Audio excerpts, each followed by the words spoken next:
اعوذ باللہ من الشیطان الرجیم بسم اللہ الرحمن الرحیم۔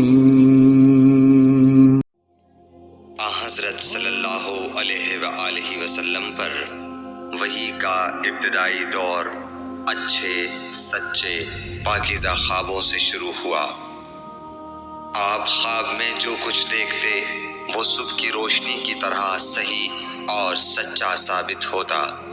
پھر من جانب قدرت آپ تنہائی پسند ہو گئے اور آپ نے غار حرا میں خلوت نشینی اختیار فرمائی اور کئی دن اور رات وہاں مسلسل عبادت اور یاد الہی و ذکر میں مشغول رہنے لگے۔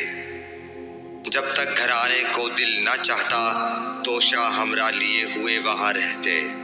توشہ ختم ہونے پر ہی اہلیہ محترمہ حضرت خدیجہ رضی اللہ تعالی عنہا کے پاس تشریف لاتے اور کچھ توشہ ہمراہ لے کر پھر وہاں جا کر خلوت گزین ہو جاتے۔ یہی طریقہ جاری رہا یہاں تک کہ آپ پر حق منکشف ہو گیا اور آپ غار حرا ہی میں قیام پذیر تھے کہ اچانک حضرت جبرائیل علیہ السلام آپ کے پاس حاضر ہوئے اور کہنے لگے کہ اے محمد پڑھو۔ آپ فرماتے ہیں کہ میں نے کہا کہ میں پڑھنا نہیں جانتا۔ آپ صلی اللہ علیہ وسلم فرماتے ہیں کہ فرشتے نے مجھے پکڑ کر اتنے زور سے بھینچا کہ میری طاقت جواب دے گئی۔ پھر مجھے چھوڑ کر کہا پڑھو۔ میں نے پھر وہی جواب دیا کہ میں پڑھا ہوا نہیں ہوں۔ اس فرشتے نے مجھ کو نہایت ہی زور سے بھینچا کہ مجھ کو سخت تکلیف محسوس ہوئی۔ پھر اس نے کہا کہ پڑھ۔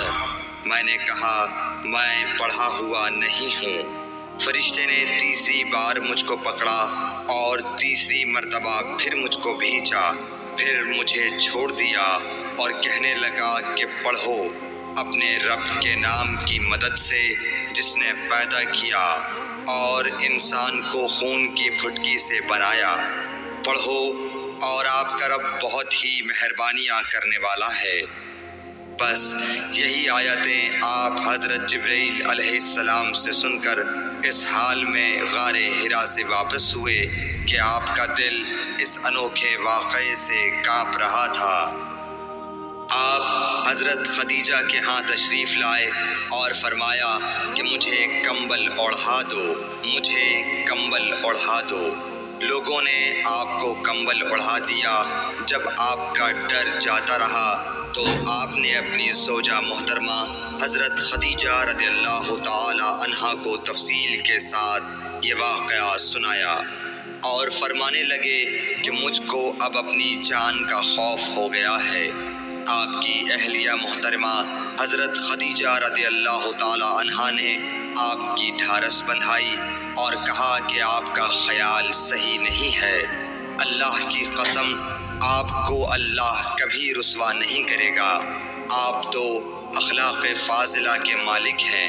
آپ تو کنبہ پرور ہیں، بے کسوں کا بوجھ اپنے سر پر رکھتے ہیں، مفلسوں کے لیے آپ کماتے ہیں، مہمان نوازی میں آپ بے مثال ہیں اور مشکل وقت میں آپ امر حق کا ساتھ دیتے ہیں۔ ایسے اوصاف حسنہ والا انسان یوں بے وقت ذلت و خواری کی موت نہیں پا سکتا۔ پھر مزید تسلی کے لیے حضرت خدیجہ رضی اللہ تعالی عنہا آپ کو ورقہ بن نوفل کے پاس لے گئیں جو ان کے چچا زاد بھائی تھے اور زمانہ جاہلیت میں نصرانی مذہب اختیار کر چکے تھے اور عبرانی زبان کے کاتب تھے۔ چنانچہ انجیل کو بھی حسب منشائے خداوندی عبرانی زبان میں لکھا کرتے تھے۔ انجیل سریانی زبان میں نازل ہوئی تھی، پھر اس کا ترجمہ عبرانی زبان میں ہوا۔ ورقہ اسی کو لکھتے تھے۔ وہ بہت بوڑھے ہو گئے تھے، یہاں تک کہ ان کی بینائی بھی رخصت ہو چکی تھی۔ حضرت خدیجہ رضی اللہ تعالی عنہا نے ان کے سامنے آپ کے حالات بیان کیے اور کہا کہ اے چچا زاد بھائی، اپنے بھتیجے محمد صلی اللہ علیہ وسلم کی زبانی ذرا ان کی کیفیت سن لیجئے۔ وہ بولے کہ بھتیجے آپ نے جو کچھ دیکھا ہے اس کی تفصیل سناؤ۔ چنانچہ آپ صلی اللہ علیہ وآلہ وسلم نے از اول تا آخر پورا واقعہ سنایا، جسے سن کر ورقہ بے اختیار ہو کر بول اٹھے کہ یہ تو وہی ناموس معزز رازدان فرشتہ ہے جسے اللہ نے حضرت موسیٰ علیہ السلام پر وحی دے کر بھیجا تھا۔ کاش میں آپ کے اس عہد نبوت کے شروع ہونے پر جواں عمر ہوتا، کاش میں اس وقت تک زندہ رہتا جب کہ آپ کی قوم آپ کو اس شہر سے نکال دے گی۔ رسول کریم صلی اللہ علیہ وآلہ وسلم نے یہ سن کر تعجب سے پوچھا کہ کیا وہ لوگ مجھ کو نکال دیں گے، حالانکہ میں تو ان میں صادق و امین و مقبول ہوں۔ ورقہ بولا ہاں یہ سب کچھ سچ ہے، مگر جو شخص بھی آپ کی طرح امر حق لے کر آیا لوگ اس کے دشمن ہی ہو گئے ہیں۔ اگر مجھے آپ کی نبوت کا وہ زمانہ مل جائے تو میں آپ کی پوری مدد کروں گا، مگر ورقہ کچھ دنوں کے بعد انتقال کر گئے، پھر کچھ عرصے تک وحی کی آمد موقوف رہی۔ صحیح بخاری حدیث نمبر 3۔